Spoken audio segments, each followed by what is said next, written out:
RDO గారు order ఇస్తూ ఈ ల్యాండ్ ప్రభుత్వ భూమి అని స్పష్టంగా తేలుస్తూ ఆర్డీఓ గారు ఏం చెప్పినారు, హియర్ బై ప్రభుత్వ భూమి అని మొత్తం జడ్జిమెంట్ 6 పేజీలు చెప్తూ the tahsildar Shamshabad mandal is hereby directed to protect the subject government lands from encroachment and initiate steps to include the scheduled suit properties in prohibitory list 22A. RDO గారు ఇది ప్రభుత్వ భూమి అని తేలుస్తూ హైకోర్టులో అఫిడవిట్ వేశారు.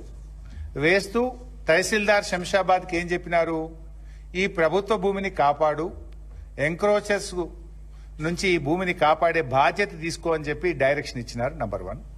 నంబర్ 2, ఈ భూములను ప్రాహిబిటెడ్ లిస్ట్ లో పెట్టండి, నిషేధిత భూముల జాబితాలో 22A లో పెట్టండి అని చెప్పి తన ఆర్డర్లో ఎంఆర్ఓ గారికి కూడా ఆర్డీఓ గారు డైరెక్షన్ ఇచ్చినారు. అయితే ఆర్డీఓ గారు ఏ రోజు ఇచ్చినారు, 24 ఫిబ్రవరి 2026. ఇది ప్రభుత్వ భూమి, ఈ భూమిని కాపాడండి, నిషేధిత జాబితాలో పెట్టండి అని ఎంఆర్ఓకు డైరెక్షన్ ఇచ్చినారు. తాను ఆర్డీఓగా ల్యాండ్ ట్రిబ్యునల్ చైర్మన్ గా తన ఆర్డర్ను హైకోర్టులో కూడా వారు దాఖలు చేయడం జరిగింది. ఇక ఇక్కడే ట్విస్ట్ ఉంది. ఇది ప్రభుత్వ భూమని 24 తారీఖు ఫిబ్రవరి నాడు ఆర్డీఓ గారు తేల్చారు. కరెక్ట్ 4 రోజుల తర్వాత 28 ఫిబ్రవరి 2026 ఎంఆర్ఓ గారు ఈ భూమి ప్రైవేట్ వ్యక్తులకు చెందుతుందని ఆర్డర్ పాస్ చేసిండు. ఇది ఎంఆర్ఓ ఆర్డర్. ఇది ఎంఆర్ఓకి అసలు అధికారమే ఉండదు. ఆర్డీఓ ఇది ప్రభుత్వ భూమని ల్యాండ్ ట్రిబ్యునల్ చైర్మన్ గా తేల్చి ఈ భూములను కాపాడు, ప్రొటెక్ట్ చేయని ఎంఆర్ఓకు డైరెక్షన్ ఇస్తే 4 రోజుల్లోనే ఎంఆర్ఓ ఈ భూమి ప్రైవేట్ వ్యక్తులకు చెందింది అని చెప్పి ఎంఆర్ఓ ఆర్డర్ పాస్ చేసినాడు. ఆర్డర్ పాస్ చేయడమే కాదు, ఇందులో ఎంఆర్ఓ గారు ఏమంటాడు, therefore I am of the view that the writ petitioner's names have to be incorporated in revenue records Bhubharati as being the owners of the land as per the అని etcetera అని చెప్పింది. ఈ భూమిని భూభారతిలో online లో కూడా పెట్టండి అని చెప్పి కూడా ఎంఆర్ఓ గారు రాసేసినారు. 24 ఫిబ్రవరి ఏమో ఆర్డీఓ ఇది ప్రభుత్వ భూమి, ఈ భూమిని కాపాడండి అని ఎంఆర్ఓకి ఆర్డర్ ఇచ్చిండు. ఆ ఆర్డర్ను హైకోర్టుకు కూడా ఇచ్చిండు. అదే హైకోర్టుకు మళ్ళీ ఈయన కూడా పంపిండు. దీన్ని 24 నాడు ఆర్డీఓ హైకోర్టులో ఇది గవర్నమెంట్ భూమి అని వేసిండు. 28వ తారీఖు నాడు ఎంఆర్ఓ ఇది ప్రైవేట్ వ్యక్తుల భూమి అని ఈయన కూడా హైకోర్టులో వేసిండు. ఇక్కడ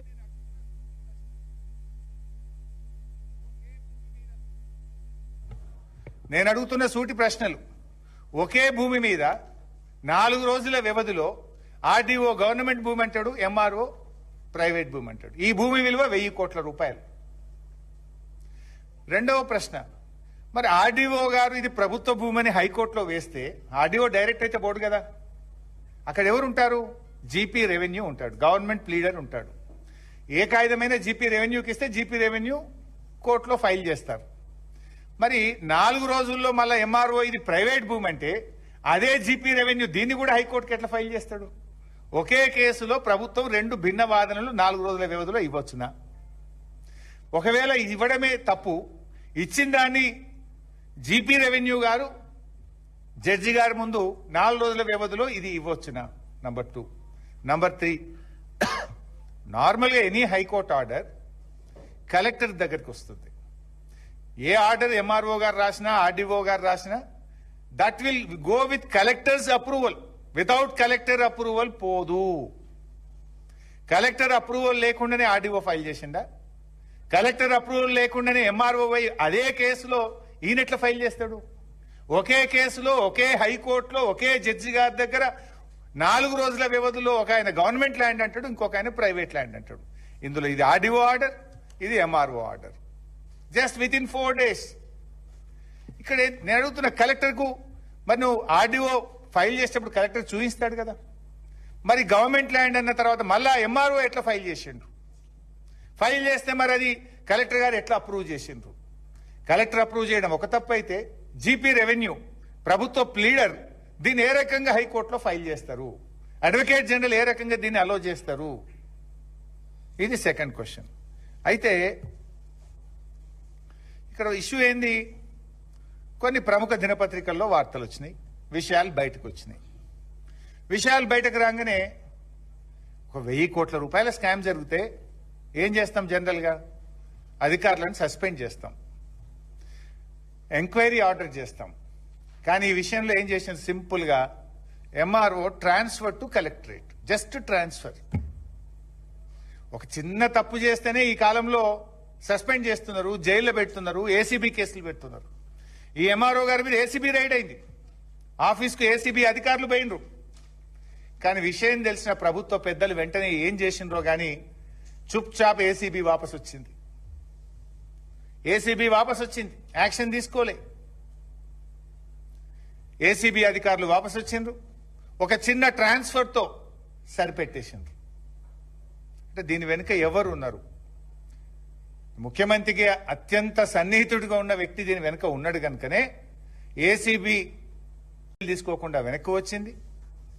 ముఖ్యమంత్రి గారి సన్నిహిత వ్యక్తుల యొక్క ఒత్తిడి ఉంది కనుకనే ఎంఆర్ఓను సస్పెండ్ చేయకుండా కేవలం ట్రాన్స్ఫర్తో సరిపెట్టినారు.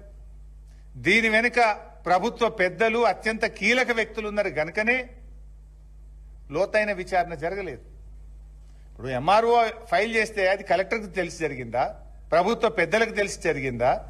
ఏ ధైర్యం మీద ఎంఆర్ఓ ఆర్డీఓ ఆర్డర్ను ధిక్కరించి, పై అధికారి ఆర్డర్ను ధిక్కరించి ఇది ప్రైవేట్ వ్యక్తులకు ఇంత విలువైన భూమిని కట్టబెట్టిండు? ఆయనకంత ధైర్యం ఉంటుందా ఒక తహసీల్దార్కు? ఆల్రెడీ నీ పై అధికారి ఇది గవర్నమెంట్ ల్యాండ్ అని తేల్చిండు, దీన్ని కాపాడుమని నీకు డైరెక్షన్ ఇచ్చిండు, దీన్ని నిషేధిత జాబితాలో పెట్టమని నీకు డైరెక్షన్ ఇచ్చిండు. దానికి భిన్నంగా 4 రోజుల్లోనే నువ్వు ఇది పట్టా భూమని ఆర్డర్ ఇచ్చే ధైర్యం తహసీల్దార్కు ఎక్కడిది? ఇన్ని వేల కోట్ల రూపాయల ఆస్తిని ప్రైవేట్ వ్యక్తులకు దారాదత్తం చేసిన ఎంఆర్ఓకు కేవలం ట్రాన్స్ఫర్ రూపంలో ఎందుకు కాపాడుతున్నారు? ఎంఆర్ఓ కాపాడడం వెనుక ఉన్న పెద్దలు ఎవరు? ఇవన్నీ బయటకు రావాల్సిన అవసరం ఉంది. యాక్చువల్గా ఇందులో సర్ప్రైజ్ ఏంటంటే అసలు ఎంఆర్ఓకు ఆయన పార్టీయే కాదు. ఈయన హైకోర్టులో ఎందుకు అఫిడవిట్ వేసిండు? ఆల్రెడీ ఆర్డీఓ వేసిన తర్వాత ఈయన వేయాల్సిన అవసరం ఎందుకు వచ్చింది? దీన్ని జీపీ ఎట్లా అలౌ చేసిండు, దీన్ని కలెక్టర్ ఎట్లా అలౌ చేసిండు? ఇది ఒక పార్ట్. ఇందులో ఎంఆర్ఓ లాస్ట్ నేను మీకు చదివి వినిపించిన లాస్ట్ బట్ 1 పారాగ్రాఫ్ లో వీళ్ళ పేర్లు మొత్తం భూభారతిలో ఎక్కించండి అని చెప్పి కూడా ఎంఆర్ఓ గారు రాశారు. ఆయన రాయడం, భూభారతిలో ఎక్కించడం కూడా జరిగిపోయింది. These are all the documents. మొత్తం 170 ఎకరాలు భూభారతిలో ఎక్కించేసిండ్రు. ఏ రోజు ఎక్కించిండ్రు? అయితే దాంట్లోకి పోయే ముందు అసలు భూభారతి చట్టం ఏం చెప్తుంది, మన రాష్ట్రంలో ఉన్న భూభారతి చట్టం ఏం చెప్తుందో కూడా చదివి వినిపిస్తా. భూభారతి చట్టం ఏం చెప్తుందంటే, mutation in other cases, any person are a person who acquire rights over land through various mods stated in clauses H and S of subsection 12 of section 2 and seeking mutation shall make an application in the prescribed format to the RDO through the website prescribed for this purpose. On receipt of the application, the RDO shall within the time prescribed determine as to whether and if so in what manner the record of rights may be amended in consents. అంటే ఆర్డీఓకు దరఖాస్తు పెట్టాలి, RDO దాన్ని ఇచ్చినటువంటి సమయంలో దీన్ని అమలు చేయాలి RDO అని చెప్పి మన భూభారతి చట్టం చెప్తుంది. కానీ ఇక్కడ ఎంఆర్ఓనే దీన్ని భూభారతిలో పెట్టండి అని చెప్పి చెప్పిండు. ఎంఆర్ఓ చెప్పిండు, ఇక్కడ భూభారతిలో ఎంట్రీ అయిపోయింది. ఇట్లా చాలా ఉన్నాయి వ్యక్తులు. ఒక పేరు చదువుతాయి ఇందులో. కల్పనారెడ్డి, తండ్రి పేరు కృష్ణారెడ్డి, సర్వే నంబర్ 172, 2 ఎకరాలు, patta land. The records are updated on 24 May 2026. అంటే 24 మే 2026 నాడు భూభారతిలో ఇది పట్టా భూమిగా ఎక్కించేయడం జరిగింది. ఇట్లా మొత్తం 170 ఎకరాలు ఎక్కించారు. ఇంట్లో కొంతమంది మంత్రులు, మంత్రుల కుటుంబ సభ్యులు, వాళ్ళ వివరాలు కూడా ఉన్నాయి, వాళ్ళ పేర్లు కూడా ఎక్కినాయి. ఇలా అవి ఎవరు ఏందనేది బయట పెడతాం మళ్ళీ. అయితే మరి ఈ భూమి ప్రభుత్వ భూమి అని ఆర్డీఓ చెప్పినప్పుడు ఎంఆర్ఓ పట్టా భూమికి ఎట్లా తెలుస్తాడు? మరి ప్రభుత్వం రాష్ట్ర ప్రభుత్వం దృష్టికి వచ్చింది, ఇది స్కామ్ అయిందనే విషయం వచ్చింది, బయటపడ్డది, పత్రికలు రాసినాయి. ఏం చేసిండ్రు? గప్చుప్గా ఎంఆర్ఓని ట్రాన్స్ఫర్ చేసిండ్రు, ముటేషన్ మాత్రం చేసుకున్నారు. నిజంగా ప్రభుత్వానికి చిత్తశుద్ధి ఉంటే, ప్రభుత్వ పెద్దల ప్రమేయం లేకపోతే ఈ భూమిని వెంటనే ప్రభుత్వం స్వాధీనం చేసుకోవాలి కదా, దీని మీద యాక్షన్ తీసుకోవాలి కదా. ఎందుకు తీసుకోలేదు అని అడుగుతా ఉన్నాం. ఏసీబీ వాళ్ళు అరెస్ట్ చేయరు, ప్రభుత్వం సస్పెండ్ చేయదు, భూమిని వెనక్కి తీసుకోరు, ఎంఆర్ఓ ఆర్డర్ను సస్పెండ్ చేయరు. భూభారతిలో పట్టా భూమిగా మార్చింది కదా, దాన్ని తిరిగి నిషేధిత జాబితాలో పెట్టాలన్నా వద్దా? నిషేధిత జాబితాలో పెట్టరు. మంచిగా బాజాప్తా ఈ భూమిని ఈరోజు టోటల్ గా పట్టా భూమిగా మారుస్తూ భూభారతిలో 170 ఎకరాలు ఎంట్రీ చేసిండ్రు. These are all the records. ఇదే సర్వే నెంబర్. ఎంఆర్ఓ తప్పు చేసిండని ట్రాన్స్ఫర్ చేసిండు మీరే, మళ్ళీ భూభారతిలో ఎంట్రీ చేసింది మీరే. ఏం జరుగుతుంది దీని వెనుక? మీ ఆర్డీఓ గారే ప్రభుత్వ భూమి అని స్పష్టంగా హైకోర్టులో అఫిడవిట్ ఫైల్ చేసిండ్రు. మీ ఆర్డీఓ గారే ఈ భూములను నిషేధిత జాబితాలో పెట్టాలని చెప్పిండ్రు. మరి ఈరోజు మరి ఏ రకంగా ఎంఆర్ఓకు ఆ అధికారమే లేదు. మరి ఎంఆర్ఓ ఆర్డర్ మీద నార్మల్ గా భూభారతిలో ఎంట్రీలు జరగాలంటే that will happen with collector permission, that will happen with CCLA permission. అంటే దీని వెనుక కలెక్టర్ ఉన్నాడా, సిసిఎల్ఏ ఉన్నాడా? కలెక్టర్ సిసిఎల్ఏ ఉన్నారంటే దీని వెనుక మరి ఇంకా ఉన్న ప్రభుత్వ పెద్దలు ఎవరు? ఈరోజు తేలాల్సినటువంటి అవసరం ఉంది. ఇంత 1000 కోట్ల రూపాయల విలువైన భూమిని ఆర్డీఓ ప్రభుత్వ భూమి అని చెప్తుంటే ఎట్లా ఒక చిన్న ఎంప్లాయీ ఎంఆర్ఓ దీన్ని ప్రైవేట్ భూమి తెలుస్తాడు? ఎట్లా ఇది రాత్రికి రాత్రే భూభారతిలో ప్రైవేట్ భూమిగా ఎట్లా మారుతుంది అనేటువంటిది ఈరోజు మేము అడుగుతా ఉన్నాం. మేము అందుకే సూటిగా ఈ ప్రభుత్వాన్ని కోరుతున్నాం. ఒకవేళ ఈ గవర్నమెంట్ కు ఈ స్కామ్ తో సంబంధం లేకపోతే, ప్రభుత్వ పెద్దలకు ప్రమేయం లేకపోతే వెంటనే ఎంఆర్ఓ ఆర్డర్ను సస్పెండ్ చేయండి.